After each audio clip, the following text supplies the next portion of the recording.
Welcome back everyone, I'm the one and only Impulse Kid 86 and this is my review for Street Fighter 4 on the Xbox 360.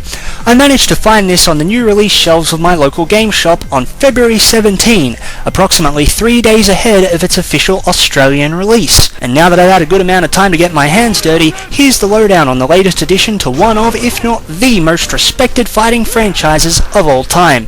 Street Fighter 4 stands out from its numerical predecessor by ditching unnecessary technicalities like the air block and parry systems, and instead opts to retain the simplistic 2D fighting gameplay seen in the original version of Street Fighter 2, both as a way of helping experienced players feel at home and introducing those newbies out there to a relatively simple and easy to access battle engine that won't leave them with severe finger cramps.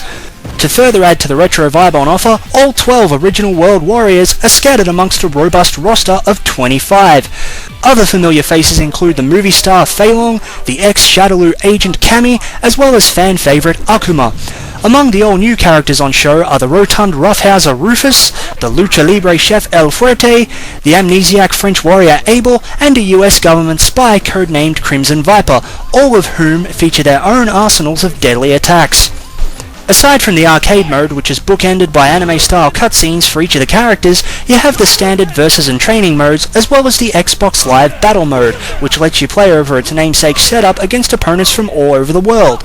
You can also receive requests from other players in the midst of an arcade match, just like if you were actually playing on the SF4 arcade cabinets. Finally, the challenge mode lets you race against the clock in time attack fights, as well as granting access to survival matches and trial matches that see you fighting to complete certain objectives. The customizable controls work well in their default setting, with light, medium and heavy punches being respectively executed via the X and Y buttons and the right bumper. Likewise, corresponding kicks are performed by way of the A and B buttons as well as the left trigger. Meanwhile, the left bumper and right trigger respectively serve to act as though all three of the punch or kick buttons are being pressed simultaneously, which is particularly useful when attempting the freshly updated Super and Ultra combos that feed off separate meters. Bye-bye! Lock on! Gyro drive! Smasher! Finish!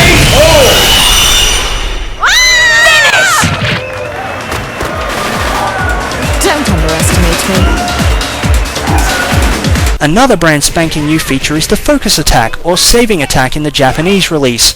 With a carefully timed press of the medium punch and kick buttons, you can let forth an attack that both lets you absorb an enemy attack as well as breaking through your opponent's guard, thus sending them crumbling to the ground.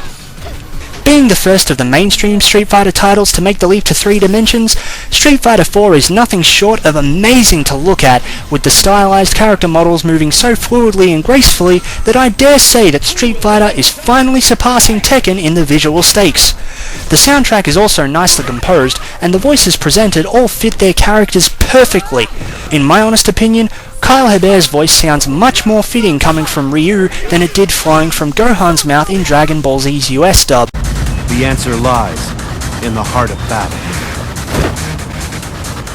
On the whole, the game is a welcome return to basics for Capcom's signature fighting series. With more than enough adrenaline-pumping action to keep you playing for months to come, Street Fighter 4 is an essential purchase for the fighting fanatics out there, and a worthy experience for those who are diving headfirst into the series. Prepare yourself! God will come to death!